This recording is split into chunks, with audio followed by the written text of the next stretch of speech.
काय आता आम्ही चाललेलो आहे तिकडे ते साकाचे त्यांचं भरायला एवढं आम्ही इथं थांबलेलो ते बा आमचा गोरा आहे म्हणून आम्ही जास्त गोरे आहे त्यामुळं आम्ही त्याबद्दल आहे इथं आतून जायची गाडी तुम्हाला दिसू शकणार नाही कारण की ते लईच गोरा आहे.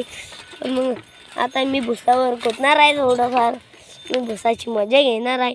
आणि आता तुम्हाला पुढच्या चॅनलमध्ये जाण्यापूर्वी लाईक आणि सबस्क्राईब करून नक्कीच ठेवा.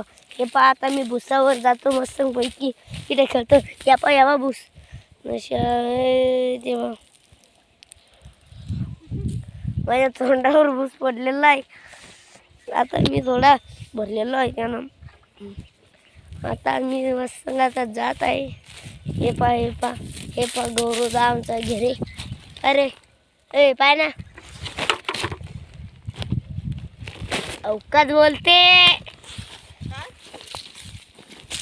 हम दोनों बोलते और हम अब जाने वाले बस पर अब हम छत्रपती शिवाजी महाराजांचा सुवर्ण काळ आणि आजचा महाराष्ट्र महाराष्ट्र म्हणजे काय महाराष्ट्र म्हणजे जिजा उंच्या गळ्यातील माळ म्हणजे महाराष्ट्र सईचं कुकवानं भरलेलं कपाळ म्हणजे महाराष्ट्र जगत गुरु तुकोबरायांच्या भजनातील टाळ म्हणजे महाराष्ट्र कायम आठवणीतला भाळ म्हणजे महाराष्ट्र कर्तृत्वाच्या सरीनं हिरवागार झालेला रानमाळ म्हणजे महाराष्ट्र आणि तुमचा आमचा प्राण म्हणजे महाराष्ट्र आणि तुमचा आमचा प्राण म्हणजे महाराष्ट्र. खरं तर आज महाराष्ट्राची काय परिस्थिती आहे सगळ्या टायरवाले केरळचे बांधकामवाले युपीचे गवंडवाले बिहारचे सुतारवाले राजस्थानचे हॉटेल सगळी दक्षिणातांकडे साहेब ही पोरं इथं काम करतात या महाराष्ट्रात येऊन काम करतात याचं मला मुळीच वाईट वाटत नाही. पण आमच्या महाराष्ट्रातली पोरं कॉलेजच्या कट्ट्यावर बसायचं पिचकाऱ्या मारायच्या नाहीतर कुठल्या तरी भाईच्या मागे जाय की म्हणून फिरायचं याच्या पलीकडे काय करतात का नाहीत. अहो त्यांना सांगा आपण या महाराष्ट्राच्या मातीमध्ये जन्माला आलोय. या महाराष्ट्राच्या मातीचा इतिहास कुठल्या ऐऱ्या घेरानं किंवा लुंग्या सुंग्यानं लिहिल्या नाही.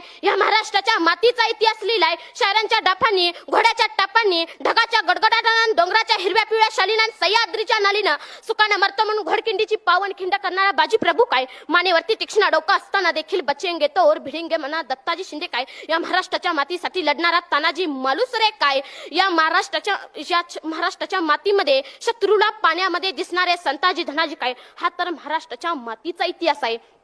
तुमच्या तरुण पिढ्यांना तुम्ही समजावून सांगा. आपण असं नाण्याबरा आणि तुकोबरायांनी सगळ्या महाराष्ट्राला सांगितलं चालायचं कसं बोलायचं कसं वागायचं कसं पण आजच्या जन्माला आलेल्या पोराला सांगावं लागतं की बाबा रे या महाराष्ट्राच्या मातीसाठी या शिवरायांनी आपला प्राण अर्पण केलाय. आता तुला जीव द्यायची गरज नाही. या मावळ्यांनी या मातीसाठी आपला रक्ताचा अभिषेक घातलाय. तुला आता रक्त सांडायची गरज नाही.